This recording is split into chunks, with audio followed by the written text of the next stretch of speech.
her softness, and she's got her strength. A little bit of my strength.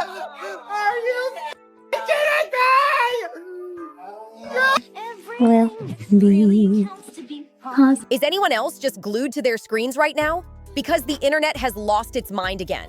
This time over Ariana Grande and Cynthia Erivo. People are suddenly acting like Ariana needs to be rescued or something.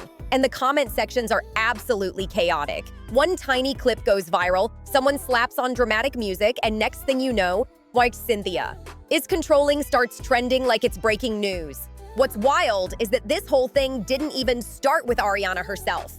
It began with her brother, Frankie Grande. Beautiful sistership that continues to grow and grow even through this press tour. Something's bothering her. She's gonna fix something. I know. He was hyping them up like they were Broadway's greatest duo ever after that Oscar-defy gravity performance.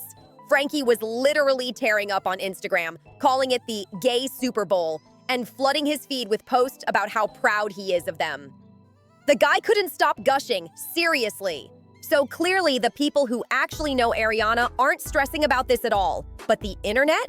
Oh, the internet is deep in conspiracy mode. Some folks are ready to label Cynthia the wicked witch of emotional control off one dramatic TikTok remix. It's wild. Here's the quick rundown, because the way people online are analyzing this is next-level detective work. Ariana and Cynthia are practically inseparable. Every interview, every red carpet, every candid shot. If Ariana turns left, Cynthia's right there turning with her. It's like they move in sync and everyone's watching their every step. To describe each other's aura, what color would it be? That's a nice question. An aura. Yellow. For me? Sunshine. Yeah. Ah, thank you. And like also, I think there's also purple. They've been sharing all these emotional quotes, poems, matching aura colors, pure best friend energy, and fans can't stop turning those moments into fake romantic movie trailers. It's everywhere. Every smile, every glance gets edited like it's a dramatic love story straight out of a Hollywood script. And honestly, Cynthia's protective side shows big time. The second Ariana even looks the slightest bit uneasy, Cynthia's already leaning in, ready to handle whatever's going on before anyone else even catches it. You can practically see her thinking, "Are you okay?" before the words even leave her mouth. Ariana herself seems a lot quieter when Cynthia's by her side. She lets Cynthia do most of the talking, and you can feel that she relaxes more when they're close. Yeah, people are calling it unusual, but come on. Since when does being comfortable with your best friend mean something's wrong? Somehow the internet has turned their supportive bond into a full-blown psychological thriller. But here's the real question. Why does the internet always freak out when two women are too close? Why does deep friendship have to get analyzed like it's a mystery to solve?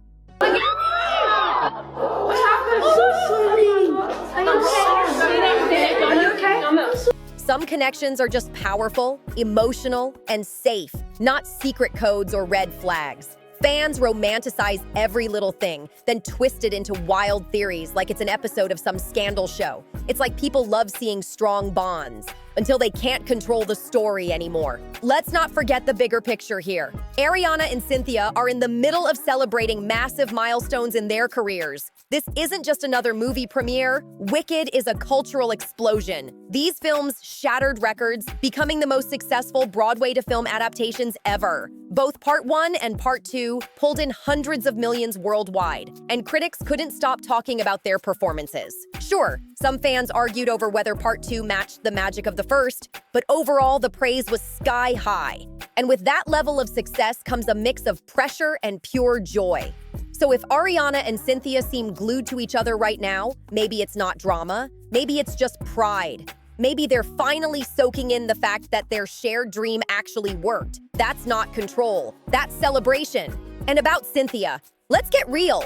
This film is beautiful because Get off of her! Get off of her! People keep acting like she just appeared out of thin air, but she's been a powerhouse for years. The woman's got a Tony, a Grammy, and an Emmy, all from her jaw-dropping performance in The Color Purple. She even co-produced the Tony-nominated play Fat Ham and went on to host the 2025 Tony Awards like a total pro. Cynthia Erivo lost her voice and announced that she won't be doing any interviews for the Wicked for Good premiere. Ariana Grande announced that in solidarity, she won't be taking any interviews. Broadway insiders have respected her forever. Funny thing though, nobody called her controlling back then. Nobody dragged her for being emotional or passionate. It only became a problem once she got close to Ariana Grande. And that says more about the internet than it does about her. Let's be real for a second. Most of this so-called outrage isn't even about protecting Ariana. It feels like the internet is projecting its own baggage onto a friendship it doesn't actually understand. Because let's face it, if you've ever had someone step up for you when you were stressed out or overwhelmed, you know that kind of closeness hits different. But for people who've never felt that kind of natural support, seeing it in someone else can look suspicious. Suddenly, comfort gets twisted into control. And people forget what healthy protection actually looks like.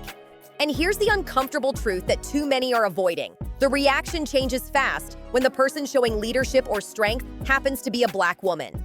I'm convinced these two have trauma bonded, and it's not just all of the interviews where they just break out crying and they're constantly trying to comfort each other, as well as their matching tattoos. You just have to think about being in the movie industry, and I think this movie took over a year to record because of they did part 1 and part 2. And so you have to think about all of the long hours, all of the sacrifices. The tone online flips immediately. Words like possessive, intimidating, or manipulative start flying around. But when a white woman does the exact same thing, it's suddenly called loyalty, devotion, or ride or die energy. That double standard didn't just pop up overnight, it's been quietly shaping how people react for years. Before anyone jumps to wild conclusions and calls a 2-second clip proof of some hidden control, let's remember something real about Ariana herself. She's been open about her struggles with anxiety in high-pressure environments for years. Flashing cameras, microphones shoved in her face, crowds screaming her name, that kind of chaos can hit hard, fast. So when Cynthia steps in without hesitation, maybe it's not dominance at all. Maybe it's instinct. Maybe it's someone who just knows when her friend's uncomfortable without a single word needing to be said. That's not manipulation, that's real friendship. And now we've hit the part the internet can't stop spiraling over. The whole Ariana can't go anywhere without Cynthia thing. Fans are out here acting like the two of them walking side by side is proof of something dark or controlling. Seriously? Let's slow that down for a second.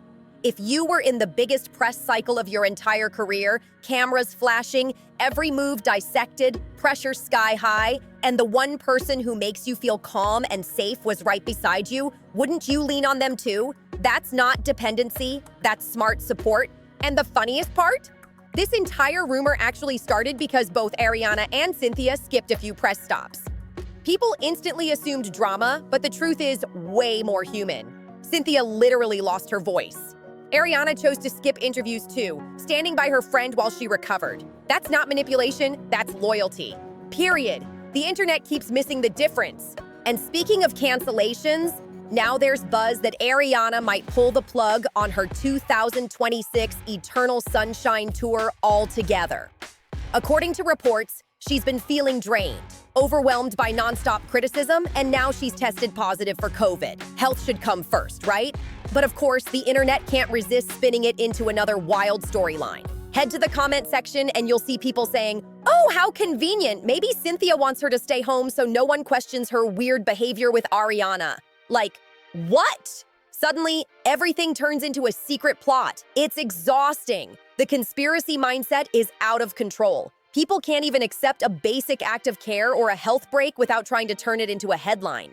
Now Cynthia's suddenly being painted as some kind of mastermind pulling all the strings, like she's running a secret operation or something. But if you scroll just a little deeper, you'll see the complete opposite vibe. Pure solidarity. It's honestly sweet. She's simply not trying to do these interviews without her best friend, and honestly, I respect that. Some people just don't get it. Ariana doesn't want to go through this without Cynthia because Cynthia keeps her grounded. That's not control, that's comfort. One side is yelling manipulation, while the other side sees loyalty and care. And let's be real, the truth probably sits a lot closer to the second one. But of course, the internet refuses to let anything just be supportive. Now people are twisting their closeness into something dark, claiming it must come from pain, like two women can't rely on each other unless something's broken. It's ridiculous. Fans are throwing around the phrase trauma bond like it's a trending hashtag instead of a serious concept. It's gotten so wild that any real sign of genuine care gets treated like it's part of a psychology documentary. And here's the craziest part. None of us actually know what Ariana's dealing with behind closed doors. We don't know what kind of pressure she's under, what fears she's carrying, or what it takes for her to stay balanced through it all. So before people start diagnosing a dangerous dependency, maybe everyone should just take a deep breath and chill for a second. Sometimes support is just support. Not every deep bond comes from pain. Sometimes it's built on pure trust. Sometimes it's about finally feeling understood by someone who just gets you. In a world that expects you to hold it together 24/7, having that kind of connection is rare and powerful. And if that makes people uncomfortable, that's on them. That unease doesn't belong to Ariana or Cynthia. It belongs to the audience trying to twist something beautiful into something dark. So let's be honest. Maybe the real issue isn't their friendship at all, but how people can't handle seeing women who support each other so fiercely without searching for hidden drama. The internet loves a villain, even when there isn't one. Now I want to hear what you think. Do you see this whole thing differently? Drop your thoughts in the comments. I'm reading all of them. Don't forget to hit that subscribe button, give this video a like, and share it with someone who's been following the chaos, because this conversation is far from over. Until someone close to them speaks up, we're stuck asking the big question: is Cynthia controlling Ariana? Or are the fans the ones controlling the story?